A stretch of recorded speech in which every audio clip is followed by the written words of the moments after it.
Hey, this is Ghost Dad for Pro Audio Star, and we're about to take a look at the Axiom series from M Audio. It's all new and updated and has some features that lets you take control of your DAW. And to show us a few of those is Justin, who's WinkSound's Pro Tools specialist. So let's go check it out right now.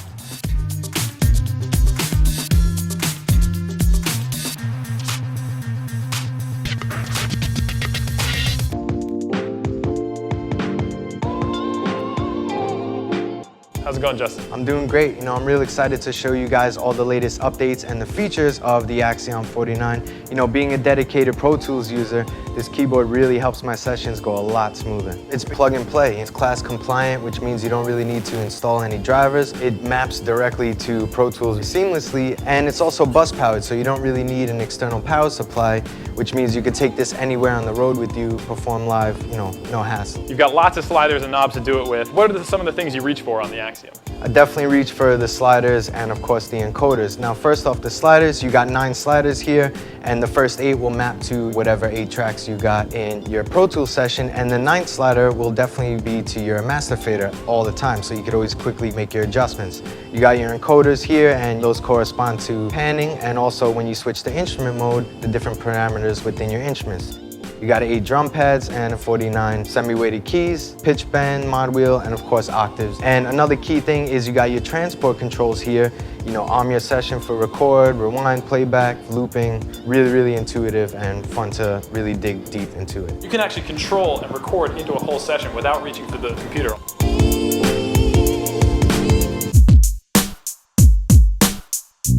Cool. Now, a big part of that is because of what's called direct link mode, and that's what lets it talk directly to Pro Tools. Right. Can you take us into exactly how to set that up and how that works with Pro Tools? All you got to do is go to the Setup drop-down menu in your Pro Tools session, go to Peripherals, make sure you're on MIDI controllers, and where it says Type, make sure it says M Audio Keyboard, Receive From, choose Axiom 49 Direct Link In, or if you're using the other models, make sure you choose accordingly. Send To. Basically the same thing, but just direct link out. And then number of channels, make sure it's on 8. Hit OK, and basically you're ready to go. Pro Tools and the Axiom are talking.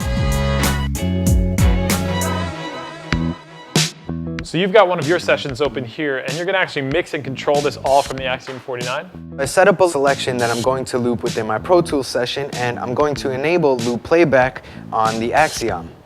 So all you gotta do is hit the loop button and play, and now I'm ready to loop that selection that I just made.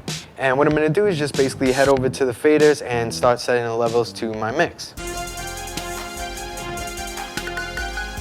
So I'll bring the kick up a little bit. Snare's coming in a little hot, let me bring that down. I'll just mute out some tracks right now. As you can hear my synths going right now, check that out, make sure I got the level right there. I'm gonna solo up the kick, bring that up a little bit. And now I'm gonna head over to my panner here, my encoder knobs, controlling my pan. I'm gonna bring the hats and the snare a little bit to the left. And I got a stereo track here with this synth, and this encoder knob is only controlling the left side right now. So all you gotta do is hit the shift button, and now you'll be able to control the right side of that stereo track. How do you switch in and out of direct link mode and into that instrument mode you're talking about? So all you need to do to get into instrument mode so the Axiom can control all the parameters within whatever plugin you're working on, just hit the instrument button. Now make sure your track is highlighted, and all you got to do is hold down the instrument button again, and it will bring up whatever virtual instrument you are working on. So now my encoders are controlling different aspects of this plugin here. So I could really dig deep into it, customize my sound, and of course you can customize whatever parameters these encoders and the faders are controlling. On M Audio's website, they have a collection of instrument maps that you can download, and it corresponds to the instruments that come with Pro Tools 8, the Creative Collection. It's also worth noting you can map this manually to third-party plugins as well. Yeah, definitely. Create your own custom maps for even the included Pro Tools plugins, but for the third-party stuff as well. And it makes your session really comfortable, so you don't have to worry about that whole messing around with the computer and kind of hindering your creative output. Justin, thanks so much for showing us today how you can control not only instrument sounds, but your entire mix with the Axiom 49 MK2. Now you've got other tutorials online as well, right? Yeah, I got a huge library of Pro Tools tutorials, ranging from the beginner tips and tricks all the way to the advanced side, and they're free on demand at WinkSound.com. Of course, I'm always open to questions, comments, and more ideas on tutorials. Justin at WinkSound.com. You can check us out at ProAudioStar.com. Follow us on Facebook, follow us on Twitter. Check us out for all the best deals on M Audio products and all your Pro Audio needs at ProAudioStar.com.